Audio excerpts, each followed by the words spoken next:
Welcome back to the channel. Your girl is a little bit on a self-care trip. I'm away from Cali, but I watched Deliverance and y'all need a therapist perspective because on the outskirts, was it comical? Was it ridiculous? Cringe? Of course. Anything Lee Daniels, anything Tyler Perry is going to have a little bit of a, girl, what did we just watch? What was it that we just watched? But a lot of things went through my mind watching as a therapist, the different layers of being in tune with yourself, the demons that we all have been living in us, the healing journey and generational trauma. Now, from the outskirts to begin, I'm like, Glenn Close, Omar Epps. How much did Lee Daniels have to pay Glenn Close to play this ghetto white woman? Okay, the wardrobe had to be from Rainbow, the wigs, and Omar Epps, how much did he get paid to kiss her? Because I'm like, how is this woman pulling this man only in the movies? Then we see Miss Lawrence. I'm like, Lee Daniels must have a thing for Miss Lawrence because he be in all his stuff. Star, he was in this, he's been in some things, and he always plays a stereotypical role, which I do not like. So I feel like queer people, trans people, non-binary, a lot of times in these Black movies, they are always a stereotypical, sassy, one-liners, girl, you a mess type of attitude. I never see them uplifted in other areas, but maybe it's just me, okay? So you have this story that is based on a true story. I did my research, and for the longest time, Lee Daniels had this idea to do the movie, but he didn't want to mess with it because he didn't want to mess with them spirits, bring them into his life. That he's very big on the energy that he brings in his life, but it just sat with him, the story, the circumstances, and he eventually did it. Now, to me, Hollywood loves to play with and mock religion. And if you look at it from that viewpoint, you will get stuck in that and not pay attention to the deeper layers of the movie that a lot of people can relate to. I saw layers of generational trauma, the mother-daughter relationship, systematic oppression, how the system is always against, people of color. I saw a lot of that watching this and looking at, the main woman and how she seemed like somebody who was at her wit's end. And she was using alcohol to mask, to cope with the demons inside of her. And you see the push and pull dynamic between her and her mother, the poor boundaries, the generational trauma, how mother-daughter relationships are not linear. And some people might feel like they're tired of seeing Black women be beat. They're tired of Black women being traumatized, which Lee Daniels did say he didn't want to make another movie about that. So this one had different layers than we typically see. But we saw a mother-daughter relationship that was strained. One minute they hate each other. One minute they call each other bees.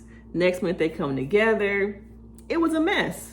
And a lot of mother-daughter relationships are a mess, especially in the Black community. For some reason, we just don't want to talk about the fact that Black women, mothers, daughters, be at each other's throats. There's jealousy, there's unhealed generational trauma, there's a taking credit all the time for when the child does something. The mother has to say, oh, I did that. If I raised you, so I'm taking the credit. We see a lot of that, but this dynamic was a little bit different. You saw just how much the trauma in between them kept them on a chokehold and a strong leash. The woman herself just had so much hurt, pain. The mother trying to raise kids by herself, and each child had their own separate issues. The catalyst was the abuse. Her abusing them caused a lot of those issues. The gap in between the relationship between the father and them being broke, living in a community, constantly having to move. A lot of people have to move a lot because parents divorce, military, financial circumstances, the constantly having to move, reinvent yourself, find new friends, and lose people. The layers of grief, having to always walk away and start all over again because of the repercussions, the decisions that our parents make for us. And often as children, we do not have a voice in those decisions. We're just dragged along. And you see how with the oldest son, Peep Game from Stranger Things, is just dragged along, and he was tired of his mom taking his money, tired of being dragged, tired of taking care of his younger siblings. That is something we also see in the Black community, is that when people have kids who are older and they have that second set of children with that large age gap, who take care of them kids? The older ones. The older ones end up being parentified because they have to take care of them young kids while their mamas is probably working. The daddy probably ain't around. Mama might be drunk. Mama probably got a new boyfriend. And though I had that baby 2 years ago, that little 2-year-old, that's your little brother. And I'm gonna need you to do your thing and take care of them.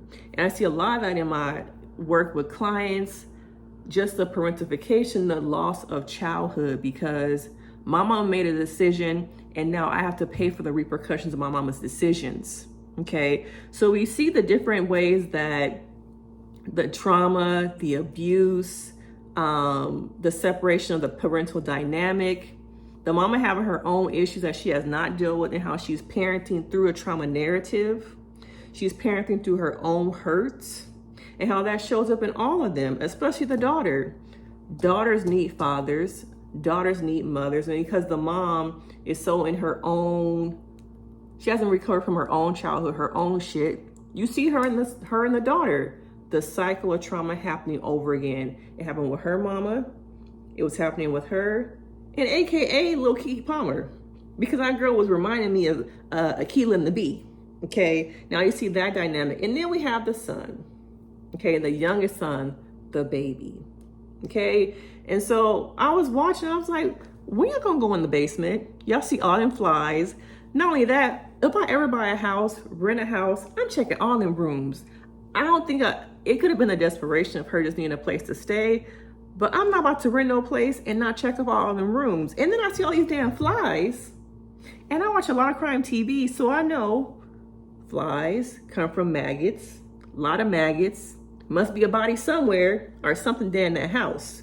But that's just me, okay?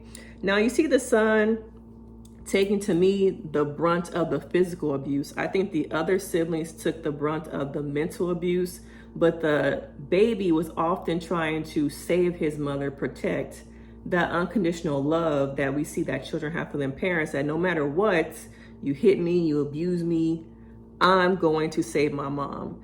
And the mom had come from a history of mental, physical, and I believe sexual abuse. I think she also went through that she was not healing from.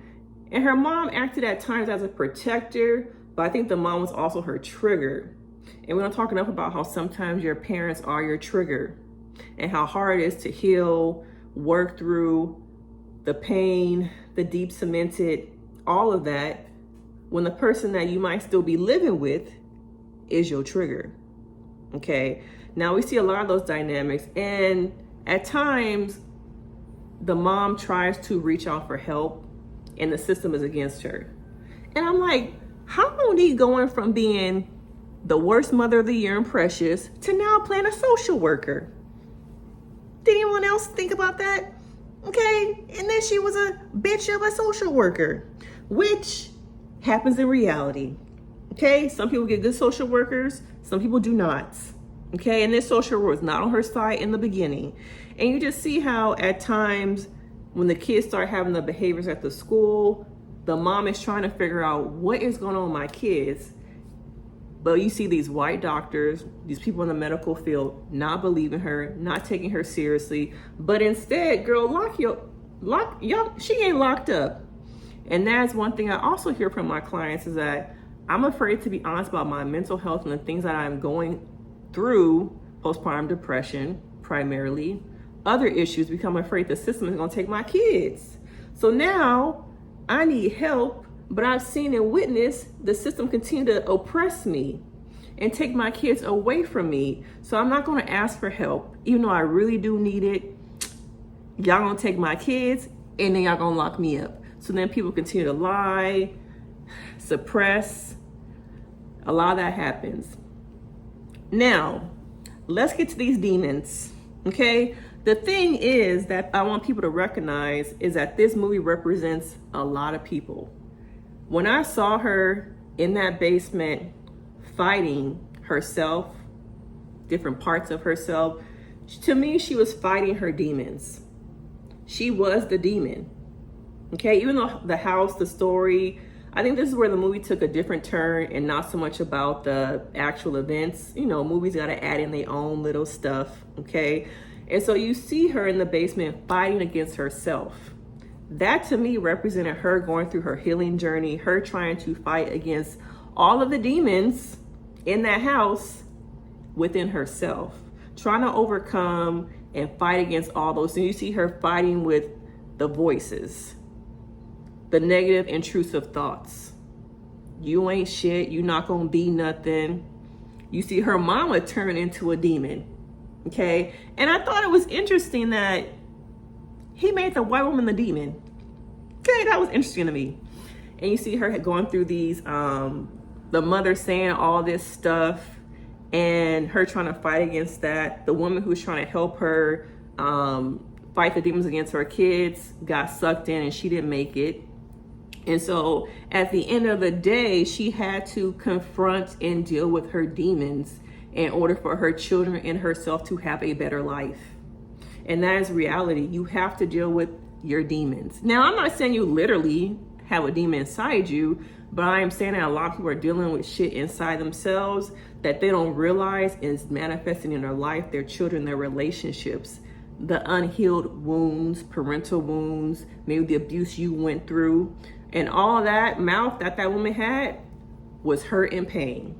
But because people get caught up in the behaviors, the words, the actions, the drinking, they don't pull back the layers on what is going on deeper. Because they get distracted by all the mess.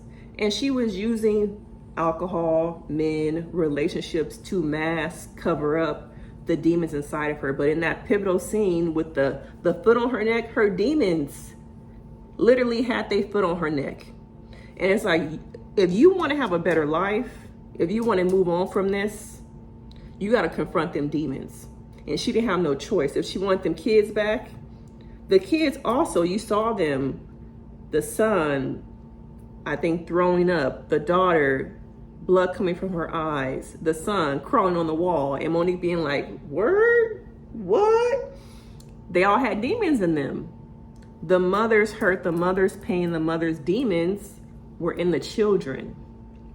Yeah, y'all, it's getting deep, okay? So she had to work through that, and eventually you see her come out of it. And she's able to, she's broken, she's battered, but it shows you healing can happen. You might get some black eyes in between, but it was able to happen for her. And it was so amazing to me that when the light came up, the dust was around, she was looking for her son, she found him, and he put his hand on top of hers. And it showed me once again, healing is powerful, unconditional love. She put them kids through so much, but at the end of the day, they still loved her. They still want their mama, they still want to be with her. And it took her a lot. In reality, she really did get her kids back. Okay, they moved on and they're somewhere, I think, living in Philly. Lee Daniels said that he only spoke to her twice at the beginning of making the film, but she still was alive, she's still around. So there were a lot of deeper contexts here. Oppression by the system, financial burden, alcoholism. There was also physical abuse. A lot of that stuff that we all are dealing with, but instead of dealing with it, we stuff. And things like alcohol is able to suppress and push down, and you can feel a certain way, but what happens when that alcohol wears off? Your demons are still there. All the pain, all the stuff you've been running from, using men, trips, all of that stuff to mask the hurt that you've been going through, the trauma will always be there until you get that foot off of your neck. And that foot is the demons, the trauma. Okay. Now, was it the best movie? No. But when you're looking at the deeper layers and you're pulling back and looking past the laughs, the behavior, the jokes about the movie as a whole, the deeper context is that we are all dealing with stuff. We all need to heal. We all have to work through those things. And if we don't, it will manifest into our relationships with our children, ourselves, and you can only run for so long. So these are just my thoughts. I want to know, what do y'all think? Did you get the deeper context, or were you paying attention to Glenn Close and them wigs being bald-headed? But of course, make sure you like and subscribe to this video. Your girl's on a self-care trip, but I have to pop in for a second and give y'all my therapist thoughts. All right? Now, like this video, subscribe, leave me a super chat, and I will see y'all next time. Bye.